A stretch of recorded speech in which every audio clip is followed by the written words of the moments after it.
ഓം ശ്രീ ഗുരുഭ്യോ നമഃ. ഓം ശ്രീ പരമാത്മനേ നമഃ. ഓം ശ്രീ ലളിതാംബികായൈ നമഃ. ഓം നമോ നാരായണായ. ഓം നമോ ഭഗവതേ വാസുദേവായ. നമസ്തേ സജ്ജനങ്ങളെ. ശ്രീ വിഷ്ണു സഹസ്രനാമ സ്തോത്രത്തിലെ ഫലശ്രുതിയിലെ അവസാന ഭാഗങ്ങളാണ് നമ്മൾ മനസ്സിലാക്കുന്നത്. കഴിഞ്ഞ ഭാഗത്ത് നാം മനസ്സിലാക്കിയത് ബ്രഹ്മാവിൻ്റെ സ്തുതിയാണ്. നമോസ്ത്വനന്തായ സഹസ്രമൂർത്തയേ സഹസ്രപാദാക്ഷി ശിരോരുബാഹവേ സഹസ്രനാംനേ പുരുഷായ ശാശ്വതേ സഹസ്രകോടിയുഗധാരിണേ നമഃ. ഇതാണ് നമ്മൾ പഠിച്ചത്. ഇനി നമുക്ക് അടുത്ത ശ്ലോകങ്ങളെല്ലാം മനസ്സിലാക്കാം. ശ്രീ സഞ്ജയ ഉവാച യത്ര യോഗേശ്വരഃ കൃഷ്ണോ യത്ര പാർത്ഥോ ധനുർധരഃ തത്ര ശ്രീർവിജയോ ഭൂതിർധ്രുവാ നീതിർമതിർമമ. യത്ര യോഗേശ്വരഃ കൃഷ്ണോ യത്ര പാർത്ഥോ ധനുർധരഃ തത്ര ശ്രീർവിജയോ ഭൂതിർധ്രുവാ നീതിർമതിർമമ. പദച്ഛേദങ്ങൾ: യത്ര യോഗേശ്വരഃ കൃഷ്ണഃ യത്ര പാർത്ഥഃ ധനുർധരഃ തത്ര ശ്രീഃ വിജയഃ ഭൂതിഃ ധ്രുവ നീതിഃ മതിഃ മമ. ഇതാണ് പദച്ഛേദം. അപ്പോൾ ഇത് ശ്രീമദ് ഭഗവത്ഗീതയിലെ അവസാന ശ്ലോകമാണ്. സഞ്ജയൻ ധൃതരാഷ്ട്രരോട് പറയുന്ന ഭാഗമാണ്.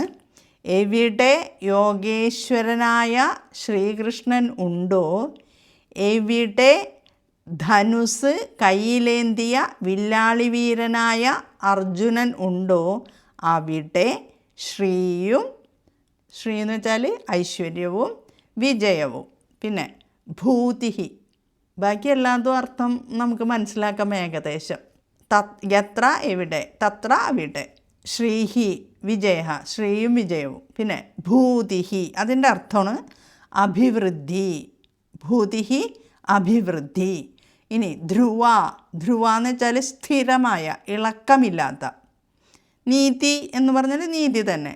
അപ്പോൾ ധ്രുവാനീതിഹി എന്ന് വെച്ചാൽ അചഞ്ചലമായ നീതി, ഇളക്കമില്ലാത്ത നീതി. മതിഹി എന്ന് വെച്ചാൽ അഭിപ്രായം അല്ലെങ്കിൽ വിശ്വാസം, നിശ്ചയം എന്നെല്ലാം നമുക്ക് എടുക്കാം. മമ എൻ്റെ. അപ്പോൾ എവിടെ യോഗേശ്വരനായ ശ്രീകൃഷ്ണനുണ്ടോ, എവിടെ ധനുസ് കയ്യിലേന്തിയ വില്ലാളി വീരനായ അർജുനനുണ്ടോ, അവിടെ ശ്രീയും ഐശ്വര്യവും, അതായത് വിജയവും, പിന്നെ ശ്രീയും എന്ന് വെച്ചാൽ ഐശ്വര്യം, ശ്രീയും വിജയവും അഭിവൃദ്ധിയും അചഞ്ചലമായ നീതിയും ഉണ്ടാകുമെന്ന് എൻ്റെ അഭിപ്രായം. യോഗേശ്വരനായ കൃഷ്ണൻ എന്ന് പറഞ്ഞാൽ എന്താ? ജ്ഞാനത്തിൻ്റെയും ആത്മീയ ശക്തിയുടെയും പ്രതീകമാണ് യോഗേശ്വരനായ കൃഷ്ണൻ. ധനുർധരനായ അർജുനനോ കർമ്മത്തിൻ്റെയും പ്രയത്നത്തിൻ്റെയും പ്രതീകമാണ്. എവിടെയാണോ ആത്മീയ ജ്ഞാനവും നിസ്വാർത്ഥമായ കർമ്മവും ഒന്നിക്കുന്നത്, അവിടെ ഐശ്വര്യം, വിജയം, അഭിവൃദ്ധി, അചഞ്ചലമായ നീതി എന്നിവ ഉണ്ടാകുമെന്ന് ഞാൻ വിശ്വസിക്കുന്നു. ഇതാണ് ആ ശ്ലോകത്തിൻ്റെ അർത്ഥം. 701 ശ്ലോകങ്ങളുള്ള ഗീതയിലെ അവസാനത്തെ ശ്ലോകമാണിത്. ശോകമോഹാകുലനും പരിച്ഛിന്നനുമായ മനുഷ്യൻ്റെ പ്രതീകമാണ് അർജുനൻ. അദ്ദേഹം തൻ്റെ കർമ്മോപകരണമായ വില്ല് താഴെയിട്ട് കർമ്മവിമുഖനായിരുന്നപ്പോൾ ജീവിത വിജയത്തിനും അഭിവൃദ്ധിക്കുമൊന്നും പ്രതീക്ഷയില്ല. എന്നാൽ തൻ്റെ കർമ്മോപകരണമായ വില്ലുമേന്തി വെല്ലുവിളികളെ നേരിടാൻ തയ്യാറായി നിൽക്കുമ്പോൾ ധനുർധരനായ പാർത്ഥനെ നമുക്ക് കാണാം. യോഗേശ്വരനായ കൃഷ്ണൻ തത്വബോധത്തെയും ധനുർധരനായ പാർത്ഥൻ സേവന സന്നദ്ധതയെയും സൂചിപ്പിക്കുന്നു. ജ്ഞാനാത്മകമായ ആധ്യാത്മികതയും ക്രിയാത്മകമായ ഭൗതികതയും രണ്ടും ഒത്തുചേർന്നാൽ അവിടെ സമ്പത്തും വിജയവും അഭിവൃദ്ധിയും ഉറച്ച നയവും ഉണ്ടാവുന്നു. രാഷ്ട്രം അഭിവൃദ്ധിയിൽ നിന്ന് അഭിവൃദ്ധിയിലേക്ക്, വിജയത്തിൽ നിന്ന് വിജയത്തിലേക്ക് കുതിച്ചുയരണമെങ്കിൽ ആധ്യാത്മികതയും സേവന സന്നദ്ധതയും ഒത്തുചേരണം. ഈശ്വരനെ ശരണം പ്രാപിക്കുന്ന ബുദ്ധിക്ക് ആത്മതേജസ് കൂടുതൽ ലഭ്യമാകും. അത് കർമ്മരംഗത്ത് അടിക്കടി വിജയമുണ്ടാകും. അപ്പോൾ ഭൗതികമായ ഐശ്വര്യം വന്നുചേരും. ഈശ്വരബുദ്ധിയെ ശരണം പ്രാപിക്കുന്നില്ലെന്ന് വന്നാൽ ആത്മതേജസ് കുറഞ്ഞു വരും. പരാജയവും പതനവുമാണതിൻ്റെ ഫലം. അതുകൊണ്ട് കർമ്മരംഗത്തെത്തി നിൽക്കുന്ന ഒരാൾ സർവാത്മന ഈശ്വരബുദ്ധി വളർത്തി അതിനെ ശരണം പ്രാപിക്കേണ്ടതാണ്. മനസ്സിലായല്ലോ? ഈ ശ്ലോകത്തിലെ വിസർഗസന്ധികളെല്ലാം മനസ്സിലായിട്ടുണ്ടോ? അവസാനത്തെ ശ്ലോകങ്ങളാണ്. അപ്പോൾ ഇവിടെ യത്ര യോഗേശ്വര കൃഷ്ണ, അപ്പോൾ യത്ര യോഗേശ്വര എന്ന് വരും അല്ലേ, വിസർഗം കഴിഞ്ഞിട്ട് കാ വന്നതുകൊണ്ട് അവിടെ ഹ വരും. അടുത്തത് യത്ര പാർത്ഥോ ധനുർധര, ധനുഹുധര ധനുർധര, അവിടെ രേഭം വന്നിരിക്കുന്നു. തത്ര ശ്രീഹി വിജയ, അപ്പോൾ ശ്രീർ വന്നു, രേഭം വന്നു. വിജയോ, വിജയ എന്നുള്ളത് വിജയോ വന്നു. ഭൂതിഹി ധ്രുവ, അവിടെയും രേഭം വന്നു. ഭൂതിർ ധ്രുവ. നീതിഹി മതിഹി മമഹ, ഇവിടെ രണ്ടോടത്തും രേഭം വന്നു. നീതിർ മതിർ മമ കേട്ടോ. ഇനി നമുക്ക് അടുത്ത ശ്ലോകത്തിലേക്ക് പോകാം. ശ്രീ ഭഗവാനുവാച അനന്യാശ്ചിന്തയന്തോ മാം യേ ജനാഃ പര്യുപാസത്തെ തേഷാം നിത്യാഭിയുക്താനാം യോഗക്ഷേമം വഹാമ്യഹം. അനന്യാശ്ചിന്തയന്തോ മാം യേ ജനാഃ പര്യുപാസത്തെ തേഷാം നിത്യാഭിയുക്താനാം യോഗക്ഷേമം വഹാമ്യഹം. ഇതിലെ പദച്ഛേദങ്ങൾ അനന്യാഹ ചിന്തയന്തഹ മാം. അപ്പോൾ അവിടെ അനന്യാശ് ചായ്ക്ക് മുമ്പ് വിസർഗം വന്നതുകൊണ്ട് ആ വിസർഗം ലോപിച്ച് അവിടെ ശേ വരും. അനന്യാശ് ചിന്തയന്തോ, യന്തോ മാം, അവിടെ യന്തഹ എന്നുള്ളത് യന്തോ എന്ന് വരും. യേ ജനാഹ പര്യുപാസതേ എന്നുള്ളത് ജനാഹ, അവിടെ ജനാഫ് എന്ന് വരും അല്ലേ. ജനാഫ് പര്യുപാസതേ, ഇവിടെയെല്ലാം പാ തന്നെ ഉപയോഗിക്കണം കേട്ടോ, ഉച്ചരിക്കണം. പര്യുപാസതേ, തേ എന്ന് ചൊല്ലണം. അനന്യാശ്ചിന്ത, നേത്ത, ചിന്ത, യന്തോ, അവിടെ നേത്ത. അടുത്തത് തേഷാം നിത്യാഭിയുക്താനാം യോഗക്ഷേമം വഹാമ്യഹം. തേഷാം, അതങ്ങനെ തന്നെ.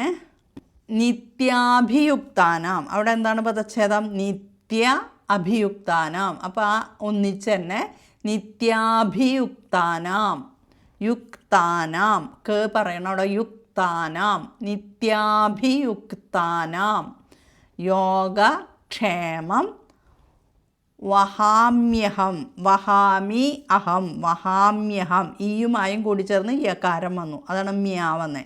വഹാമ്യഹം, വഹാമ്യഹം കേട്ടോ. അപ്പോൾ ഇത്രയേ ഉള്ളൂ. പദച്ഛേദവും അപ്പോൾ വിസർഗസന്ധിയും പറഞ്ഞു തന്നു. അനന്യാഹ ചിന്തയന്തഃ മാം യേ ജനാഃ പര്യുപാസത്തെ തേഷാം നിത്യ അഭിയുക്താനാം യോഗക്ഷേമം വഹാമി അഹം. യേ ജനാഹ ആരൊക്കെയാണോ അനന്യാഹ ഇതര ചിന്തകൾക്ക് ഇടം കൊടുക്കാതെ മാം ചിന്തയന്തഹ പരമാത്മാവായ എന്നെ തന്നെ സ്മരിച്ച് പര്യുപാസത്തെ എന്നെ തന്നെ ഉപാസിക്കുന്നത് നിത്യാഭിയുക്താനാം ആരാണോ നിത്യവും എന്നിൽ മനസ്സ് ഉറപ്പിച്ചു നിർത്തി ഭജിക്കുന്നത് തേഷാം അവരുടെ യോഗക്ഷേമം യോഗവും ക്ഷേമവും അഹം വഹാമി ഞാൻ വഹിക്കുന്നു. ഭഗവാൻ പറയുന്നതാണ്. ശ്രീ ഭഗവാനുവാച കേട്ടോ, ഭഗവാൻ പറയുന്നതാണ്. ആരൊക്കെയാണോ അല്പം പോലും അന്യമനസ്കരാകാതെ പരമാത്മാവായ എന്നെ തന്നെ സ്മരിച്ച് സർവത്ര കണ്ട് നിത്യവും ഭജിക്കുന്നത് ആ ഭക്തന്മാരുടെ ആധ്യാത്മികവും ലൗകികവും ആയ എല്ലാ ക്ഷേമവും ഞാൻ കാത്തു സൂക്ഷിക്കുന്നു. ഇടതടവില്ലാതെ എല്ലാ നിമിഷവും ഭഗവാനെ ഹൃദയത്തിൽ ധ്യാനിച്ചുകൊണ്ട് കർമ്മം ചെയ്യുന്നവൻ്റെ യോഗവും ക്ഷേമവും ഞാൻ നോക്കിക്കൊള്ളാം എന്ന് ഭഗവാൻ പറയുന്നു. കർമ്മവാസന ക്ഷയിപ്പിക്കുവാൻ 2 ഉപായങ്ങളാണ് ഭഗവാൻ ഇവിടെ നിർദ്ദേശിച്ചിരിക്കുന്നത്. എന്താണ്? അനന്യചിന്തനവും പര്യുപാസനവും. ദേഹം കൊണ്ട് നമ്മൾ കർമ്മം ചെയ്തേ തീരൂ. അതാർക്കും ഒഴിവാക്കാൻ സാധിക്കില്ല. ദേഹം കൊണ്ട് കർമ്മം ചെയ്യവേ ബുദ്ധിയെ ഫലചിന്തയിൽ നിന്നും അകറ്റി നിരന്തരമായ ഭഗവത് സ്മരണയിൽ ഉറപ്പിക്കണം. ഇതാണ് അനന്യചിന്ത. ഇനി പര്യുപാസന എന്താണ്?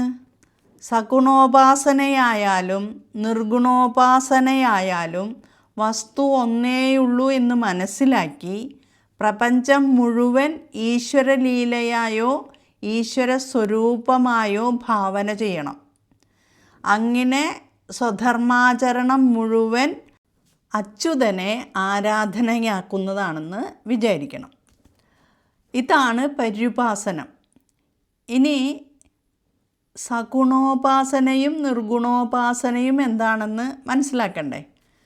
ഭാരതീയ ദർശനങ്ങളിൽ പ്രത്യേകിച്ച് അദ്വൈത വേദാന്തത്തിൽ ഈശ്വരനെ ആരാധിക്കുന്നതിനെക്കുറിച്ച് ഉള്ള 2 പ്രധാന കാഴ്ചപ്പാടുകളാണ് സഗുണോപാസനയും നിർഗുണോപാസനയും.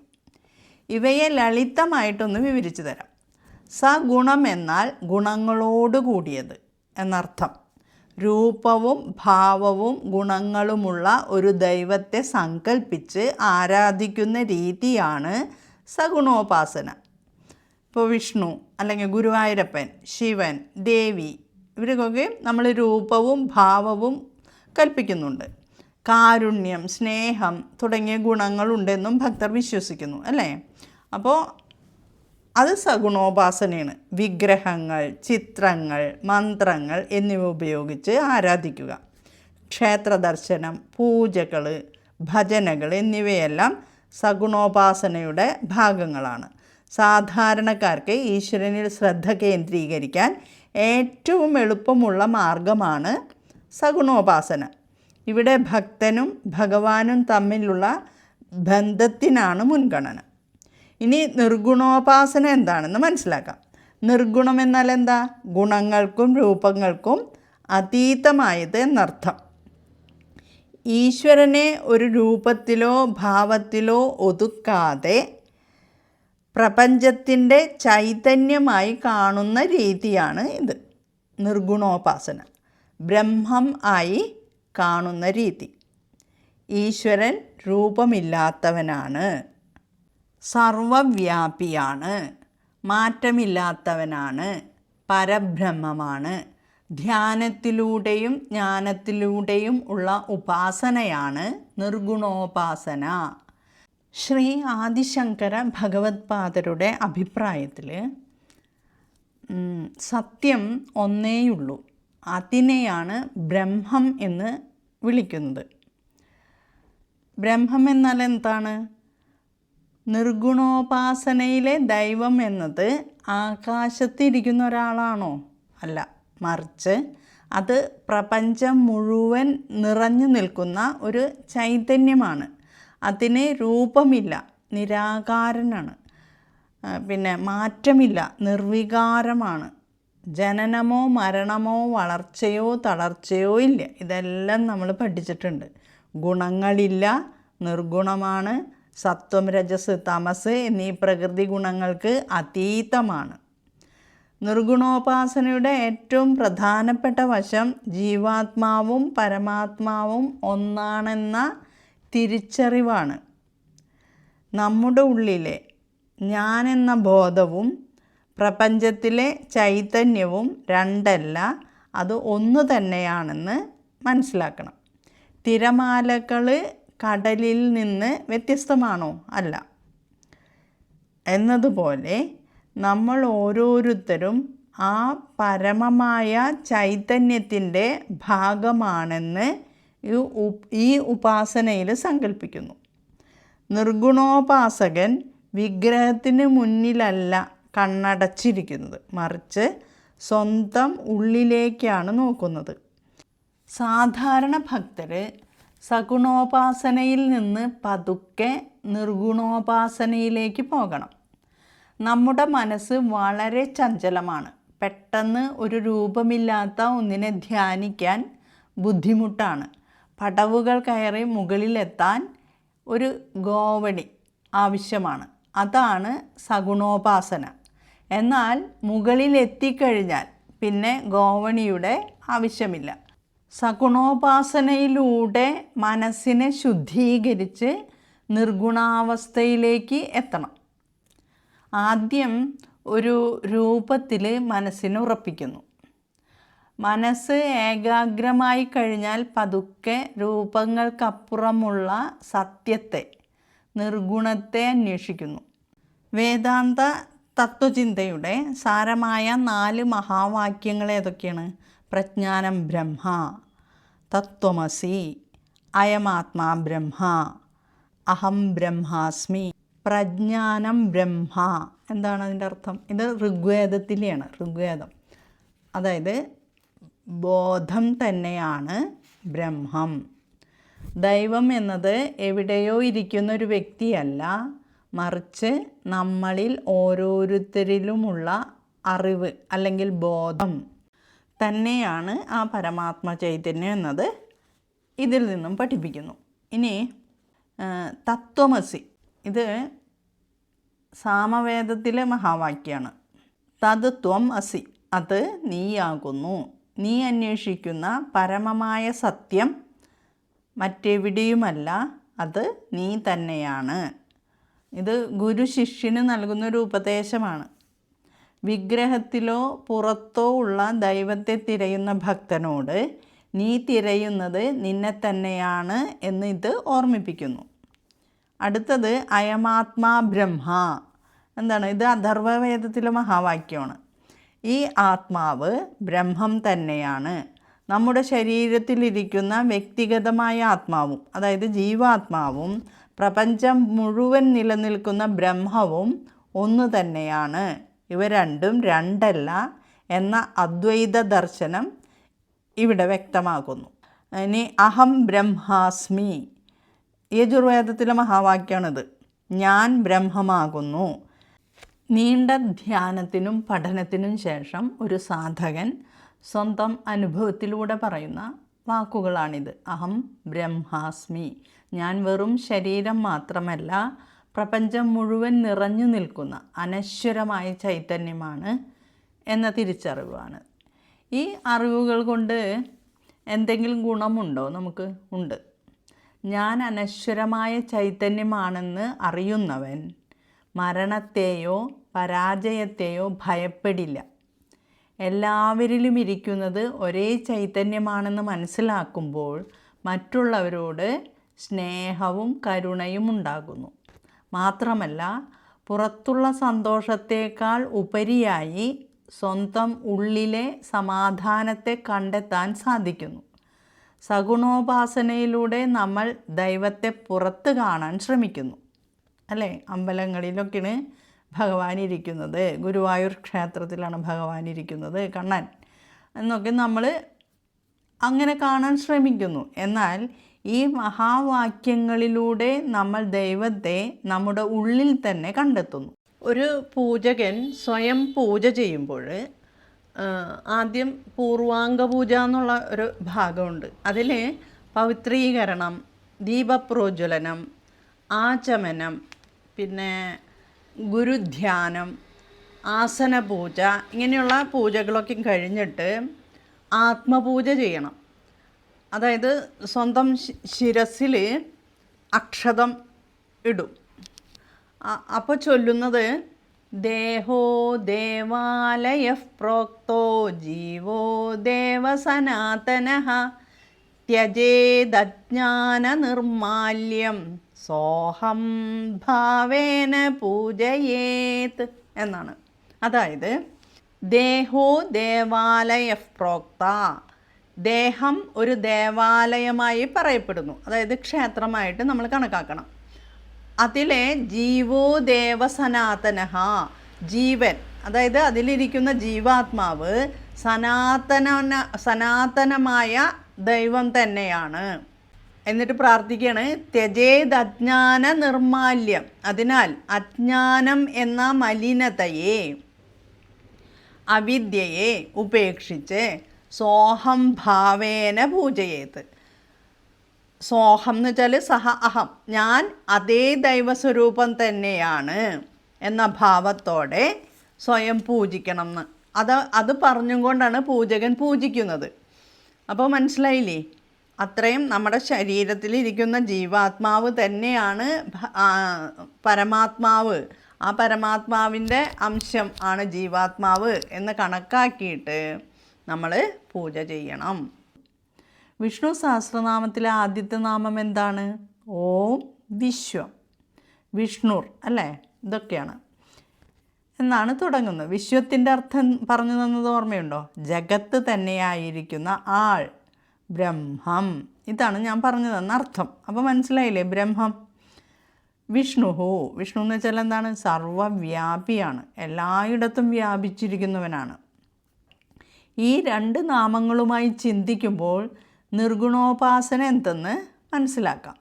ഇനി നമുക്ക് ശ്ലോകത്തിലേക്ക് മടങ്ങാം. ആരാണോ ഇതര ചിന്തകൾക്കിട കൊടുക്കാതെ എന്നെ തന്നെ സ്മരിച്ച് സർവത്ര കണ്ട് ഭജിക്കുന്നത്, അവരുടെ യോഗവും ക്ഷേമവും ഞാൻ വഹിക്കുന്നു. അനന്യചിന്തനവും പര്യുപാസനയും അഭ്യസിക്കുന്ന ഒരാളിൻ്റെ യോഗവും ക്ഷേമവും ഭഗവാൻ നോക്കുമെന്നാണ് ഭഗവാന്റെ പ്രതിജ്ഞ.